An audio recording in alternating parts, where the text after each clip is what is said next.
Assalamualaikum warahmatullahi wabarakatuh.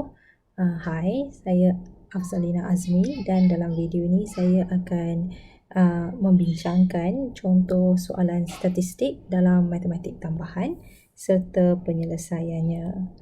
Okey, ini adalah salah satu contoh soalan yang klasik di mana terdapat dua keping shilling yang adil di lambung serentak.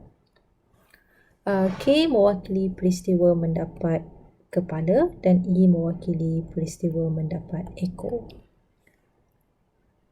Okey, soalan yang pertama adalah senaraikan ruang sampel menggunakan tata tanda set, dan soalan yang kedua adalah senaraikan nilai-nilai X di mana X merupakan pemboleh ubah rawak diskrit yang mewakili bilangan ekor yang diperoleh di dalam eksperimen di atas.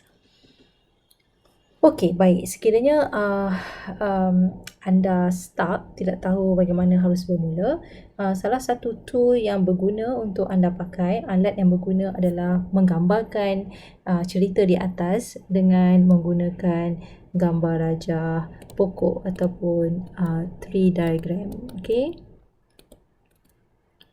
Baik, sebelum kita teruskan kepada gambar rajah pokok, biar saya terangkan dahulu beberapa terms yang you jumpa di sini, yang anda jumpa di sini. Okey, yang pertama adalah apa maksud shilling yang adil? Baik, apabila kita melambung duit shilling, apabila kita melambung sekeping shilling, anda boleh bayangkan bila kita melambung sekeping shilling, apa yang berlaku adalah you berkemungkinan mendapat ekor ataupun kepala. Oleh kerana shilling ini sifatnya adalah adil, ia bermaksud, adil di sini bermaksud kebarangkalian untuk you dapat ekor ataupun kepala adalah sama. Dan oleh kerana kita cuma ada dua kemungkinan di sini, kebarangkaliannya adalah 50-50. 50% dan 50%. Okey, kebarangkalian dia adalah 50-50. Ataupun dalam bentuk fraction, dia adalah 1/2. Okey, kebarangkaliannya adalah 1/2. Itu maksud shilling yang adil. Kebarangkalian mendapat sama ada ekor atau kepala adalah sama, iaitu 1/2. Kalau kita bercakap tentang melambung dadu yang adil,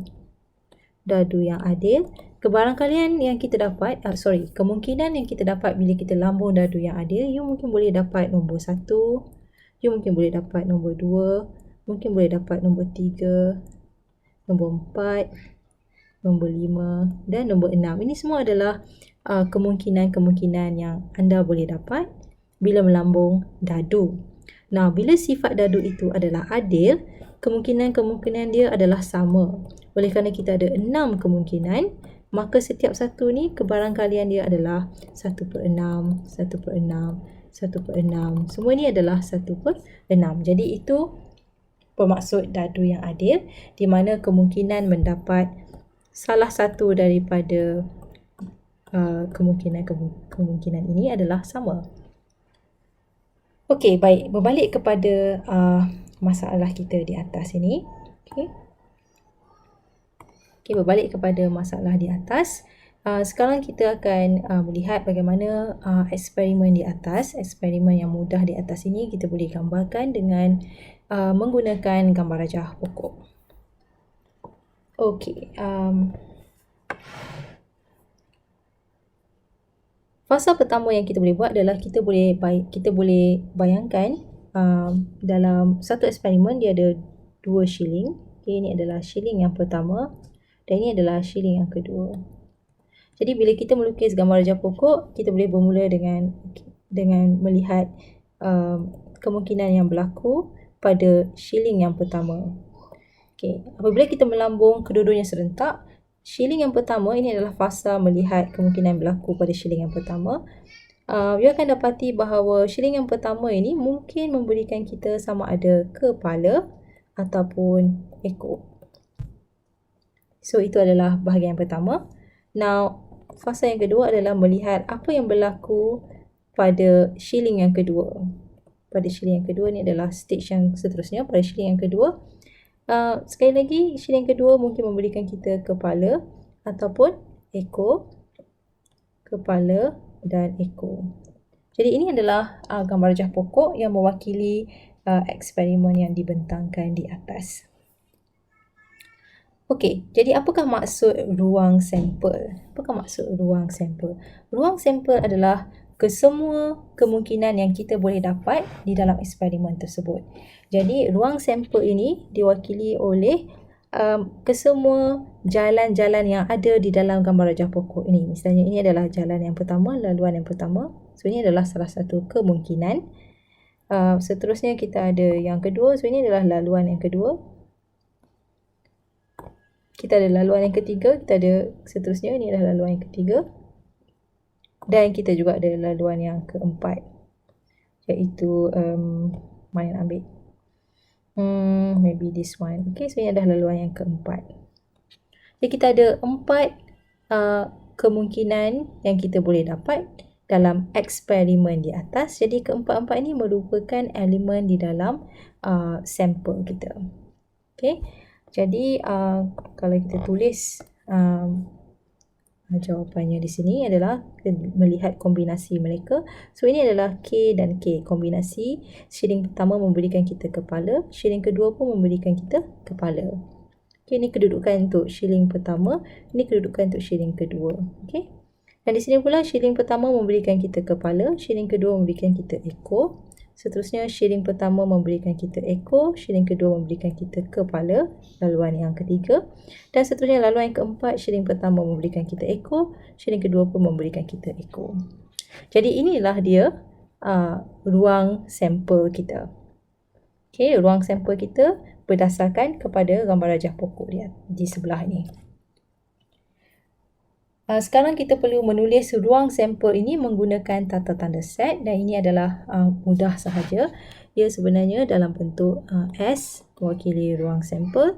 Jangan lupa curly bracket dan tulislah elemen-elemen yang kita jumpa di sini. Jadi dia adalah KK, gunakan koma untuk membezakan elemen yang baru. So ini adalah KE, EK, EE dan curly bracket. Tutup.